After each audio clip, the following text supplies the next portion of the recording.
Oui, mais de Yves Lavandier, avec Gérard Jugnot et Émilie Dequesne. Alors, le film aurait pu s'appeler, enfin, il a failli s'appeler Un ours avec un nez rouge.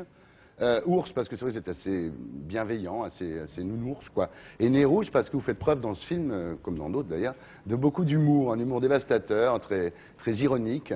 Vous analysez sa vie avec beaucoup de oui, distance. parce que c'est pas uniquement l'histoire d'une thérapie et d'une aventure humaine d'Émilie, c'est aussi, Yves Lavandier profite de ça pour dépioter un peu, pour démonter nos jeux psychologiques, dont Oui mais, c'est un des jeux comme ça les plus joués sur la planète.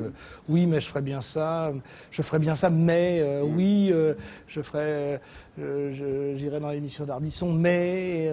Mais il y a Baffy. Voilà, Ouais. tout ça quoi. Non, mais c'est très bien. Vous êtes un peu, le psy, il est un peu cabot quand même. Oui, hein, les cabots, non, parce que d'habitude, les psys, ça s'écrase, quoi. Et il Ouais. a surtout, c'est pour ça que Yves, je crois, m'a choisi, c'est qu'il voulait que le personnage n'ait pas une image traditionnelle du psy. Alors les dialogues sont assez finement ciselés, hein, Oui. c'est très bien écrit. C'est très intelligent. La phrase clé, c'est de dire est-ce qu'il faut attendre d'être malade pour aller mieux. Et l'autre clé, c'est de dire la télécommande a changé les autres, ça marche pas. Donc il faut essayer de se changer soi-même voilà. pour Change-toi toi-même, voilà. pour aller mieux. Commence par révolutionner ta tête avant de révolutionner le monde. Voilà. Alors ça s'appelle Oui mais, ça sort le 18 avril. Il y a une autre promo pour vous. Ah, vous n'êtes pas venu pour rien. Hein. Oui, C'est Meilleur Espoir Féminin, qui sort en cassette vidéo, en DVD. Vous savez comment on fait, hein? Bon, on fait à chaque fois. Hein? On fait ça.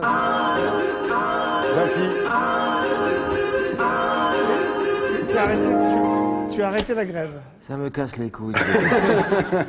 Alors c'est l'histoire d'un père coiffeur à Cancale qui est désespéré de voir sa fille se lancer dans la carrière cinématographique. Et c'est un petit peu autobiographique en même temps, non? Non, c'est autobiographique. On part de choses comme ça qui nous touchent. Mais non, ce qui est assez marrant, c'est que quand j'ai fait Oui mais, je tourne avec Émilie Dequesne, dont c'est à peu près l'histoire. Meilleur Espoir Féminin, c'est quelqu'un qu'on a trouvé qui a eu d'un seul coup des honneurs formidables et qui est devenue une grande actrice. Sauf que les parents d'Émilie sont beaucoup moins tarés que les miens dans le film. Dans le film, papa, maman. Vous faites attention à ce que vous dites pour pas vexer André, c'est ça?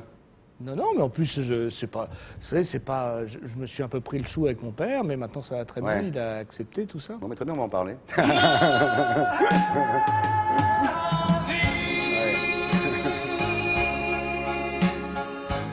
Beaucoup d'emails me disant Thierry, moi j'aimais bien quand tu chantais Ma vie, est-ce que tu peux le rechanter? Ah. Pas tout de suite, peut-être vers la fin de l'émission, mais pas tout de suite. C'est vrai que j'avais arrêté. Alors vous êtes né en 1951, dans le 19e à Paris. Votre grand-père était boucher, il a eu une conduite héroïque pendant la guerre, il a refusé de faire du marché noir, son grand-père. Donc évidemment, à la Libération, il n'avait plus de clients, puisqu'il n'avait pas de viande. Hein. Voilà. Quand vous dites que vous êtes nostalgique des promenades en brouette avec lui, il vous promenait vraiment dans une brouette? Mais où est-ce que vous avez lu ça? C'est hallucinant. Il y a des trucs, il fouille, vous avez des enquêteurs. Qu'est-ce qu'elle est devenue cette brouette aujourd'hui? Elle est dans le musée de la là, brouette. Non, mais c'est vrai, c'est pas à la campagne, c'est normal de se promener dans des brouettes. Oui, bah, tout de suite, je vois la plaisanterie à l'as, la brouette japonaise. Non, pas du tout, c'était ça. C'est pas le genre de la maison. J'ai beaucoup changé là-dessus. Hein. Puis c'est la levrette. Qui n'est pas la femelle du lévoyer pour lui. Non, moi ce qui me touche chez ce grand-père, c'est qu'il y avait à l'époque une émission qui s'appelait L'Homme des Vœux. Je sais pas si vous vous Bartissol. Pour Bartissol. C'était un apéritif, il fallait découper la rondelle. La rondelle. On y arrive. La mettre dans son porte-monnaie. Et puis il y avait un type qui se promenait dans la rue, qui racontait des conneries. Et quand on disait vous êtes l'homme des vœux, on gagnait, je sais pas, 100 francs. Et puis si on avait des capsules, on gagnait 100 francs, plus 200. Et mon grand-père, qui habitait dans le Loiret, à Chuel, dans un endroit assez perdu, où il n'y avait aucune raison que l'homme des vœux passe, il avait dans son porte-monnaie 15 capsules Bartissol, et il n'a jamais rencontré l'homme des vœux. Et je trouve ça très joli. Votre père, vous êtes un peu empaillé avec lui, parce que c'est vrai qu'à un moment, tout le monde vous disait votre père est plombier, et en fait, il écrivait lui aux gens en disant non, pas du tout, je suis patron d'une entreprise de plomberie. C'est vrai ça? Il était directeur d'une entreprise de plomberie. Il faut faire attention à ce qu'on dit, André, on fait gaffe. Non, mais c'est vrai. C'est arrivé à beaucoup de gens qui ont réussi par la suite. Quand vous étiez petit, vous viviez dans un milieu assez modeste. Et vous dites, j'avais l'impression d'être un fils de prince enlevé par des bohémiens. C'est-à-dire, vous n'aviez pas le sentiment d'appartenir à la famille dans laquelle vous étiez né? Tous les enfants sont comme ça. Quand on se prend le chou avec ses parents, on dit mais c'est pas possible, c'est pas mes parents. Mes parents sont beaucoup plus intelligents, beaucoup plus compréhensibles, plus beaux, plus riches, plus je ne sais. Bon, c'est des trucs d'enfants idiots. Et dites-moi, l'histoire de la lapine pleine, c'est vrai ou c'est faux? Parce que moi, j'ai lu que votre père et votre mère avaient reçu pour leur mariage en cadeau de votre grand-mère une lapine pleine. Non, non, pas du tout. C'est pas mes parents. Non, mes parents. Non, attends, je viens pas. Mes parents sont des gens. Sérieux, non, j'ai connu quelqu'un comme ça qui m'a raconté que pour son mariage, on lui avait offert comme cadeau de mariage une lapine pleine. Voilà. Parce que c'était juste après la guerre, ils étaient très pauvres, mais enfin mes parents n'étaient pas pauvres. C'était pas à ce point-là quand même chez vous. Non, ils étaient modestes et ils se sont élevés dans les choses sociales, ils sont arrivés à quelque chose de très bien pour eux. Comme mes parents. Voilà. Alors, vous dites en parlant de vos parents, j'aurais préféré qu'ils me donnent Molière ou Mozart, mais finalement ils m'ont donné la gourmandise et le cholestérol. Oui, voilà. Vous voulez vraiment me brouiller avec mes parents, leur faire non, de la peine. André, je te jure, ça se termine bien.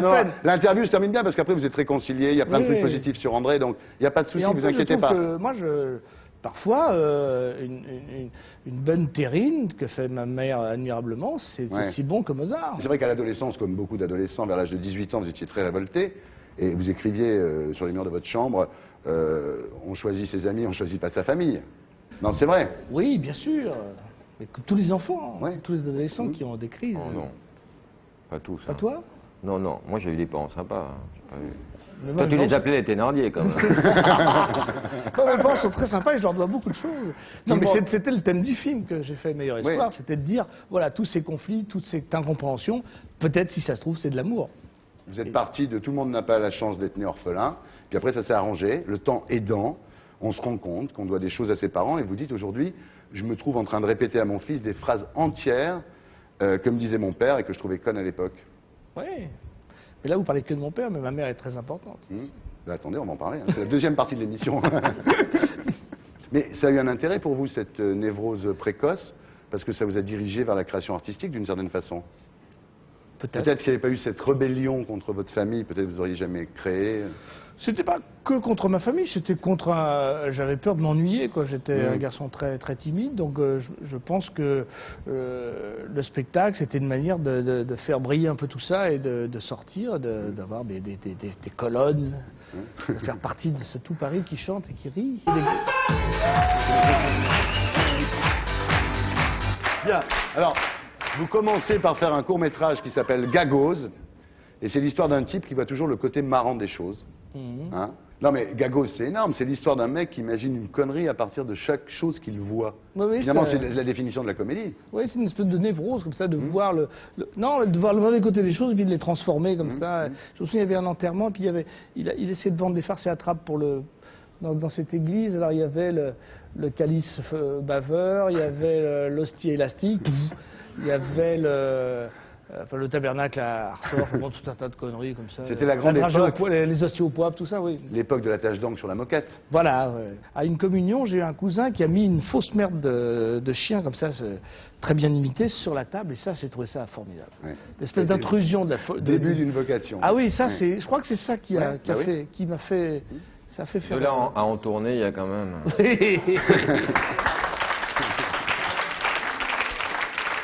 Ah, il se rebute, le Buffy, là. Dès l'âge de 14 ans, vous commencez à faire des films, alors en Super 8. En double 8 à l'époque, c'était double 8. Plumfinger, c'est une parodie de Goldfinger. C'était assez bien, c'était drôle, c'était une comédie. Il y avait un gag assez pétrifiant où on me torturait avec une lampe à souder, on me brûlait les pieds, et alors il y avait un plan sur les pieds, comme ça, et puis on remontait, et j'avais la fumée qui sortait par la bouche. C'était... Alors votre vocation prend son élan au lycée Pasteur à Neuilly, quand vous rencontrez L'Ermite, Clavier, Michel Blanc, vous écrivez des sketchs qui deviendront le fond des premiers spectacles du Splendide. Hein. Alors l'aventure du Splendide, on en a parlé la semaine dernière ici avec votre ami Thierry Lhermitte. Oui, j'ai vu là. Hein? Thierry comment? Thierry Lhermitte, enfin Thierry Teil en fait, son vrai nom, Thierry Teil. Alors dans notre série donc consacrée au roi du rire, après Thierry Lhermitte, on a Gérard Jugnot. Alors il nous a parlé de vous. Alors là, je vais faire Magnéto Serge. Ce que je voulais dire d'abord, c'est qu'effectivement, il y a quelqu'un qui m'a envoyé un email en me disant j'ai un chien qui s'appelle Magnéto Serge, et chaque fois que tu fais Magnéto Serge, le chien sursaute. Donc je suis absolument désolé. À l'époque de Pasteur, vous avez des relations homosexuelles avec Gérard Jugnot? Oui, enfin, obligé de. Mais c'est vrai que récemment, vous avez décidé de faire un petit essai tous les deux à nouveau ensemble. Il veut pas. Ah voilà. bon. Voilà, le problème, c'est qu'il veut pas. Ouais. Voilà. Voilà. Moi, je pense qu'il faut. Rien n'est perdu. Je te le dis, Gérard. Ouais, la caméra. Je te le dis, Gérard.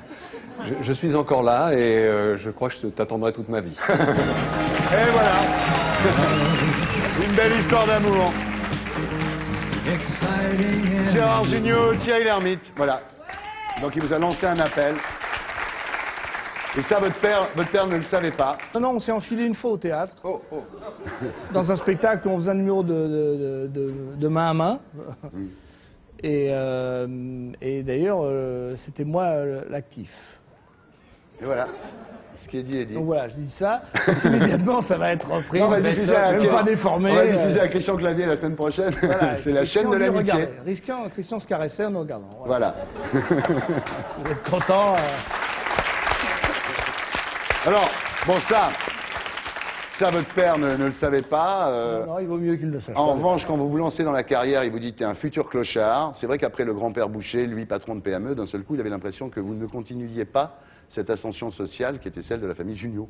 Non, enfin, je crois que la grande inquiétude de mon père, qui, lui, avait travaillé toute sa vie pour arriver à une belle situation, comme on dit, il avait peur que moi, je travaille toute ma vie pour ne pas avoir de situation. Ça peut arriver, vous auriez pu finir à Rissorangis. Voilà, ouais. Donc c'est vrai que la première fois que je lui ai ramené, j'étais tout fier, j'ai ramené la fiche de paye artiste de complément, le mot complément l'a anéanti, quoi. Oui. Mais bon, j'avais 20 ans. Bon, ben ça nous ramène justement à Meilleur espoir féminin, qui est un peu un film autobiographique, comme je disais tout à l'heure. Alors, quand il y a eu la promo du film, votre père, il était complètement rassuré parce qu'un soir, vous l'avez invité à dîner avec Michel Drucker. C'est Michel Drucker qui l'a invité. C'est Michel Drucker qui a invité votre père. Je me souviens très bien, c'est qu'il a appelé, Drucker a appelé à la maison, il est tombé sur ma mère, Odette. Parce qu'il faut quand même parler d'elle, c'est vrai. Mais attendez, je vous ai dit que c'était la deuxième partie de l'émission. C'est elle qui m'a donné aussi la force, qu'elle était beaucoup plus positive que mon père. Ouais. Mais donc ma mère a dit à mon père, tiens, Michel Drucker nous a appelé pour nous inviter à dîner, et il l'a envoyé chier en disant, comment veux-tu que Drucker appelle? Et donc j'étais obligé de dire à Michel de rappeler mon père pour qu'il le croie. Voilà, donc il est allé dîner avec Odette, c'était du dîner aussi. Ouais. Odette, André, Gérard, Mimi, toute la bande, donc tout le monde est allé dîner. Et alors là, quand il a vu que Michel Drucker vous tutoyait, là, il a dit c'est gagné. C'est une espèce d'aboutissement. Mais là, quand il va voir que je me moque de ça, que vous vous moquez de moi, Mais pourquoi il vient pas avec vous de temps en temps, André, dans les émissions? Foutez-lui la paix. C'était l'interview papa-maman.